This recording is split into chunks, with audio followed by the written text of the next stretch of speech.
The Morgan Report with David Morgan. Hi, I'm David Morgan, and this is for the week ending the 22nd of April, 2016. Right out of the gate, I want to talk about what's been going on in the commodity sector. We have aluminum year-to-date up 8.5%, copper up about 7%, lead's off about 2%, nickel's up 5%, tin is up 19%, and zinc is up 13%. Year-to-date, gold up 16%, palladium up 7.5%, platinum up 13.5%, and silver, as of the close, was up 22.5% year-to-date. The fascinating part is the HUI index is up 82%, doing about a 4 or 5 to 1 relative to gold, and the XAU up about 78%. Crude up about 18% year-to-date, heating oil 17% year-to-date, natural gas off 4% year-to-date, and gasoline up about 22%. Obviously, the commodities on the precious metals and oil sector doing well so far this year. The dollar not so well so far vis-a-vis other currencies.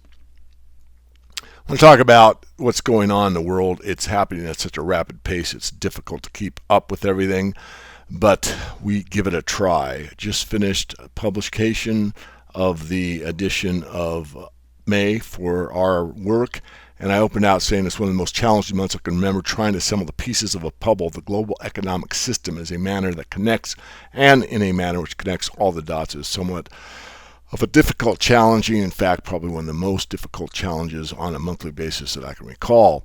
On April 19th, China opened their gold fix, which may equate to being equivalent to the LBMA and the New York COMEX markets. Some have suggested this will have a huge impact on the markets. It looked as if it did for a couple days, but it did not shy the bankers away from coming in on Thursday, yesterday, as I'm doing this recording, and blasting these markets down with a plethora of paper products that forced the markets to come off their highs. In fact, silver had a huge round trip up, I think 70 cents or so at one point in time, and then doing a full blast all the way down. Gold was making some strong gains in the morning and was taken down as well.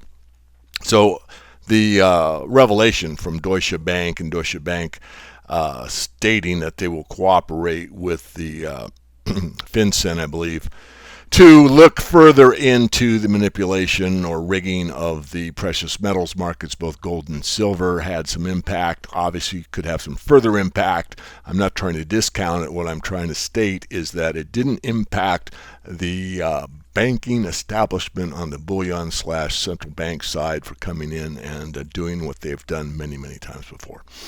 China has been acquiring tons of gold for several years, and now that the Chinese have established this SGE in the physical market, is basically, and I put in quotes, gold backing for their currency, which it really is if you think about it.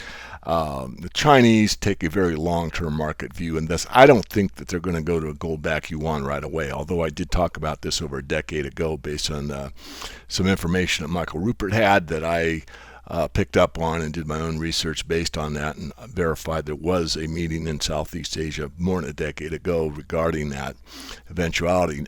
Other news item was the declassification of 28 pages of the 9/11 Commission report, and of course this has got everybody pretty much dancing up and down like a bunch of popcorn, because it could impact stability in the global empire, because the Saudis don't want this being released, and anyone that's followed my work for a very long time knows that I used to use the movie Rollover, a clip out of that, where something escaped the Saudis' control that they did not like, and they basically sold all their U.S. assets and brought down the whole financial system. I just refer to that as a reference to the fact that I've looked into this for a long time, and that this was an extreme case. I don't think this is going to be the case at all. I do think that money speaks louder than anything else in these trying times.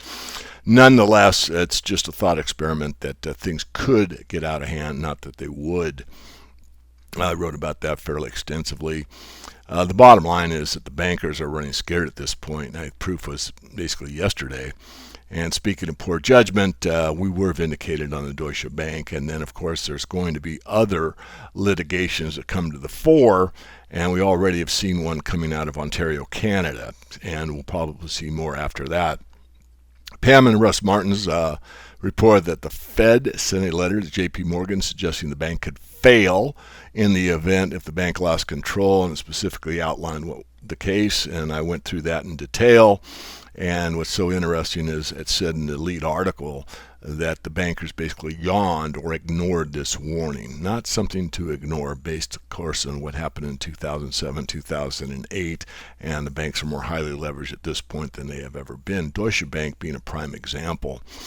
In fact, currently the bank has roughly $2 trillion in assets supported by about $68 billion in book value. You do the math. There's some extreme leverage there. It would only take about a 3.5% write-down of its asset base to wipe out their book value. That is leverage that you don't want to be in on the wrong side. Again, back to what I said on the Deutsche Bank situation regarding the admission about rigging. Lawyers at Sotos LLP, and I won't pronounce the rest of these three law firms, filed a lawsuit again in Ontario Superior Court alleging that Scotia and other banks conspired to manipulate silver prices.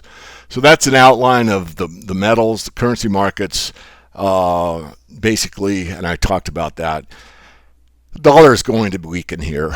You're going to see the yen probably strong still with this carry trade that's been played for so long. It's like people can see it a mile away at this point.